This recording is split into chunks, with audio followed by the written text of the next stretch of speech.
Thank you for joining us for another session of Coffee with the Candidates. We have Amy Miner, incumbent on the Yankton City Commission, with us here today to share a little bit more about herself and why she's running for the City Commission. I do want to remind everyone, April 12th is the day to go out and vote, either at City Hall or at Fire Station number 2. Or if you want to vote absentee, you can do that starting May 28th. So welcome, Amy. Thank you for having me. Can you share a little bit about yourself? My name is Amy Miner. I am born and raised in Yankton and have spent the majority of my adult career in Yankton as well. I started teaching in 1991, and then that was at Sioux Falls, O'Gorman. Then I moved to Yankton in 1993 and have been here off and on ever since. In 2004, I was awarded a leadership fellowship from the Bush Foundation. And so that took me to Hawaii for a few years. Twist my arm, go to Hawaii. So I did, but now I'm back, and I've been back here for 10 years. And I joined the commission in 2015 and am hoping to continue that service to this wonderful community. So what actually drew you into teaching? I think I tried to avoid it for a long time, but I think it was in my blood. My mom was a teacher before she was a lawyer. My dad, of course, was a teacher. And if you extrapolate into the family, it's teachers or nurses. And I don't do well with some of the bodily fluids. So teaching it is.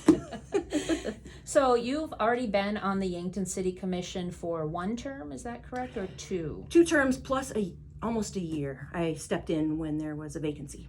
All right, so can you tell us why you are running for another term? That's a good question, and I've thought about how to answer that. And I think I can just simply say I really believe I can continue to make a positive difference.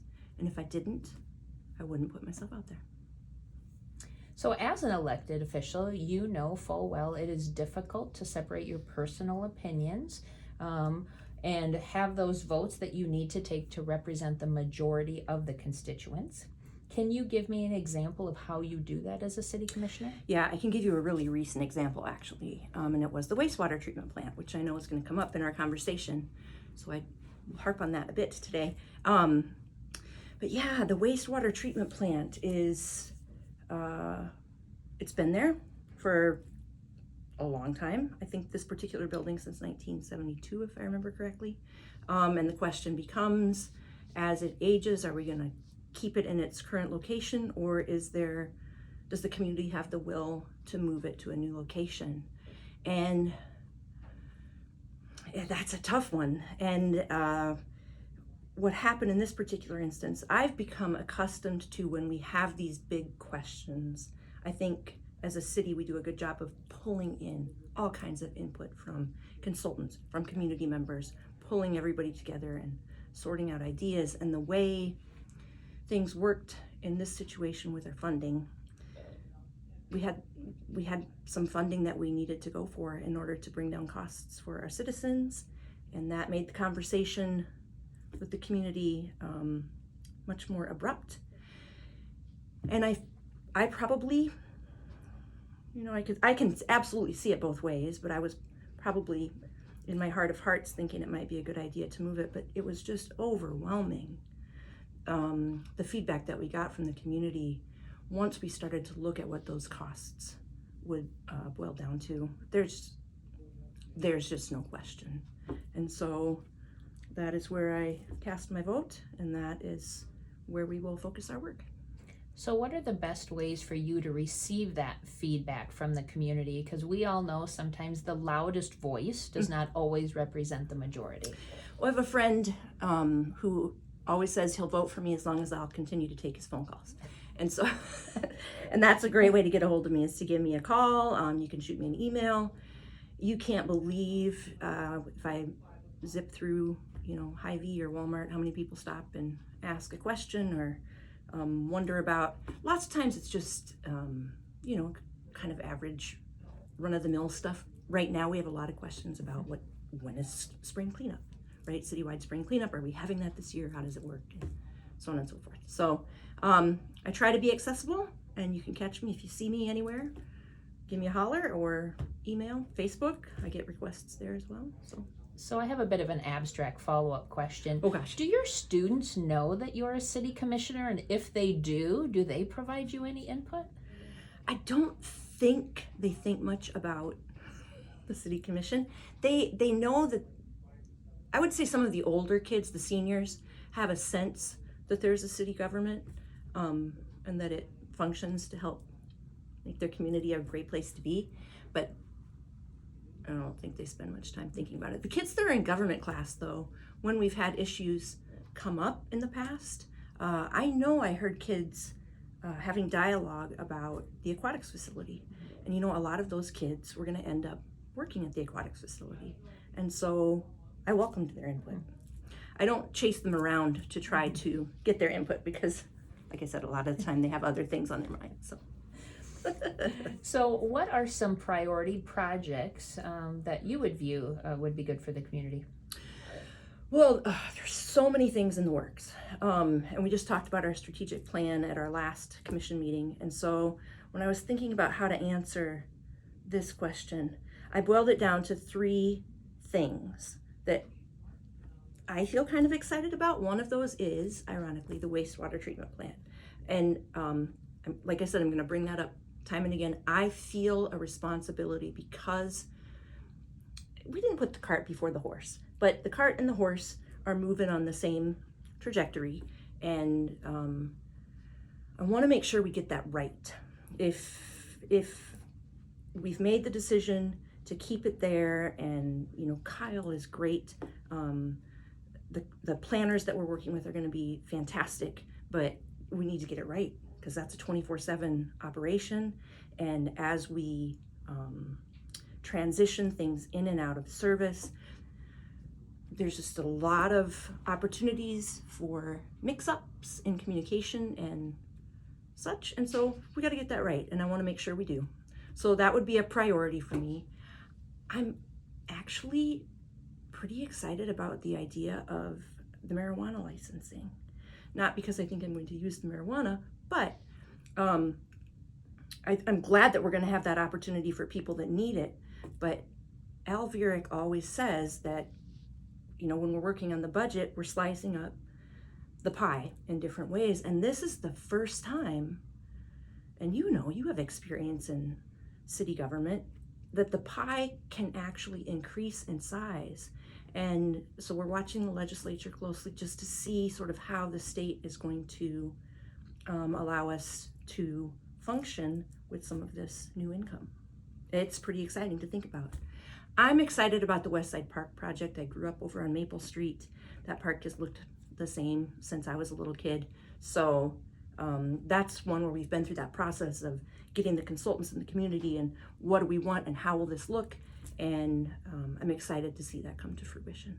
So sort of keeping on with the things that we've begun. So partnerships and collaboration are a lot of what you had just talked about in those priority projects. And we have a lot of strong partnerships in the Yankton, in the region, statewide and nationally, and all of those are critically important. So what can you do to help grow those partnerships or create new ones? I mean, the key to every partnership is communication, right? And our partnership with Yankton Thrive, our partnership with the Meridian District, the city partners has very visible partnerships and invisible partnerships that sometimes just sort of bubble up, sometimes with really good news and sometimes with, you know, question mark, what's going on. I just saw today in the paper, actually, I think it was our fire department. Sister Mary Beth from the monastery was presenting a check to the city fire department, and we're 25 years after the fire at the monastery. And that's, you know, I don't know, there's just a lot of shared interest and aloha, I'll say, you know, people who are looking out for each other. And that's, to me, that's an invisible partnership. I don't particularly think about that when I'm at commission meetings. In any case, there are really visible partnerships like the facade grant, for example. When we're making that money available and working with business owners, you have to be so clear about what the expectations are, and then the potential partners have to be very clear about what they think they can achieve. And that's a program that has really worked well. I work as part of my commission duties. I'm on the Heartland Humane Society board. That's a burgeoning partnership. We're trying to do animal control work using our police officers, and we use the shelter out there, the pound. There are some of those kinds of partnerships where I just think you have to be absolutely clear about what your expectations are and how you're moving forward together, because things change. You were talking about some of the state and national partnerships. It's frustrating. Yankton's on its own time zone and the state moves at a different pace, right? So we were ready with our dispensary legislation, with our rules and regulations prior to the legislature taking effect, and they're still debating how things are going to fall into place. And then when you add another layer to that with like FEMA and the way we're still working on resolving issues from the flood a few years ago, when you start to move at a different pace than other entities, that's kind of frustrating. But again, communication, are we still moving toward this goal?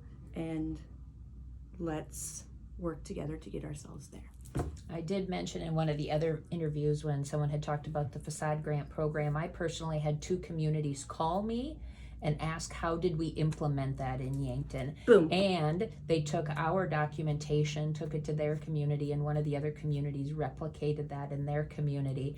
And so it's a nice compliment to the city of Yankton and what they have accomplished with that program. So thank you for continuing to support that. Thank you for letting me know that. So can you name one project? You've named several that you are proud of that the city has accomplished, but you might have a different one to use as an example, and then also maybe one that you think could have gone better.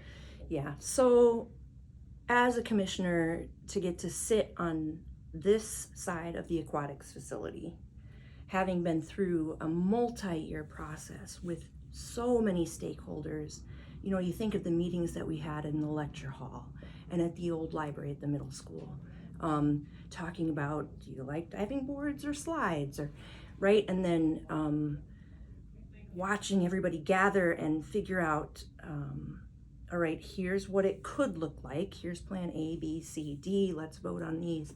That was such an arduous but exciting process. And then to have that go through the commission approval and then the public vote where, as a community, we said, yes, we're going to do this.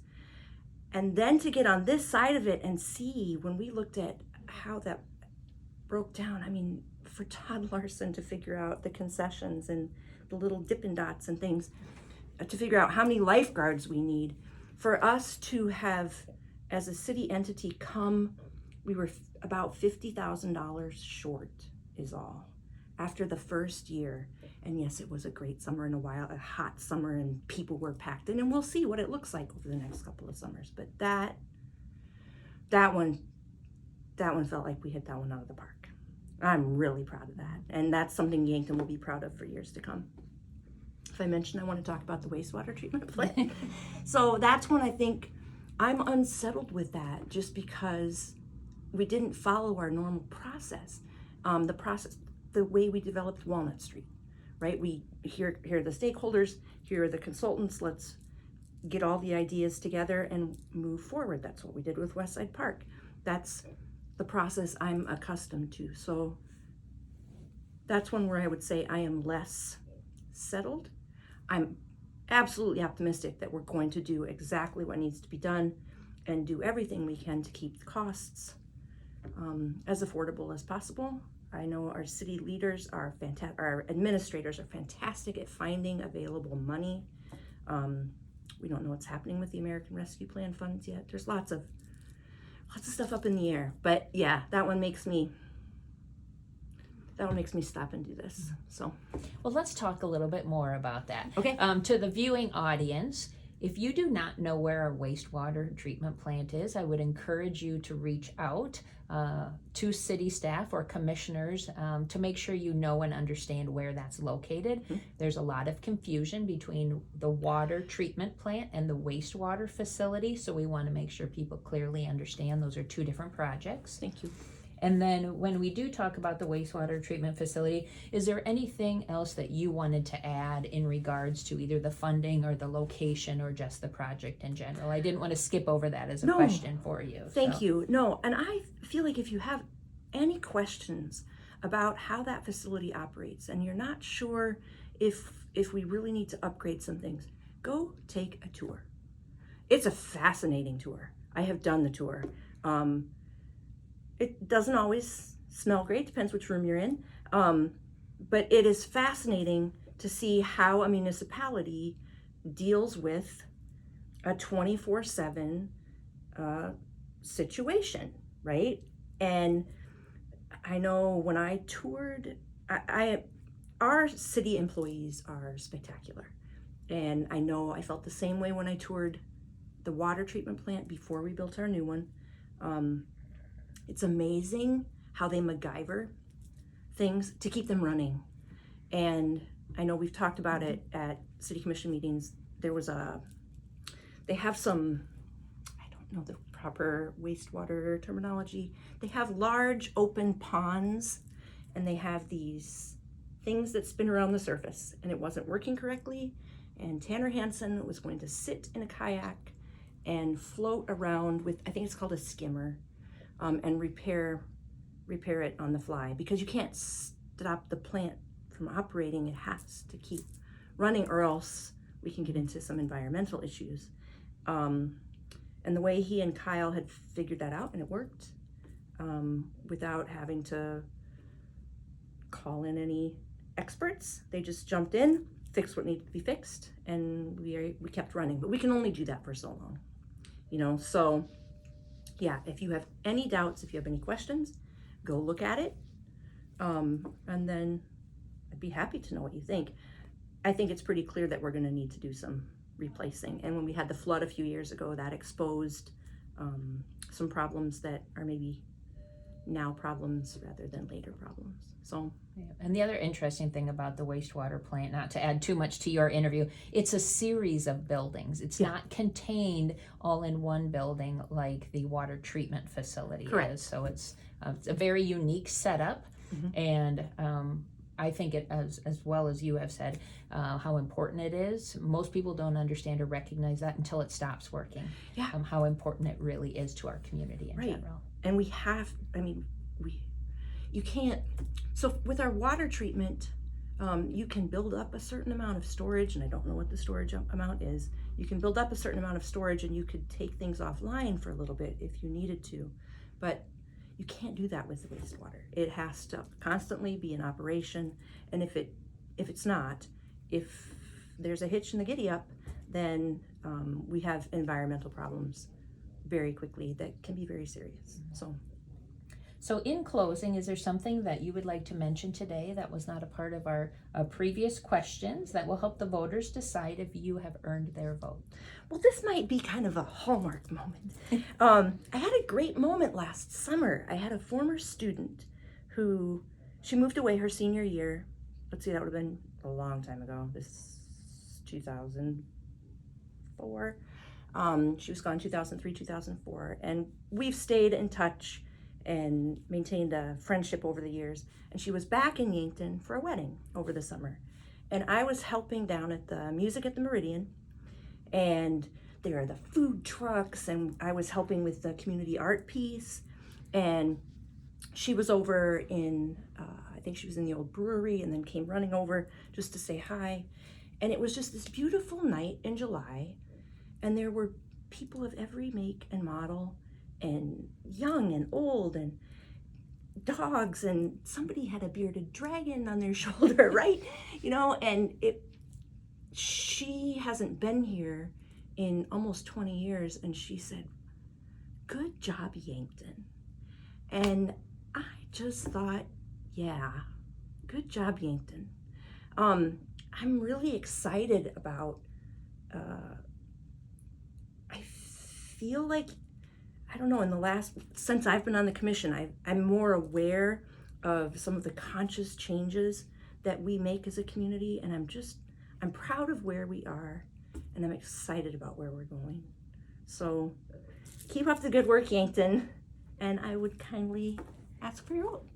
Well, as a reminder to everyone, April 12th is the day to get out and vote, unless you choose to absentee vote, starting on March 28th. Amy, thank you for joining us today. Thanks.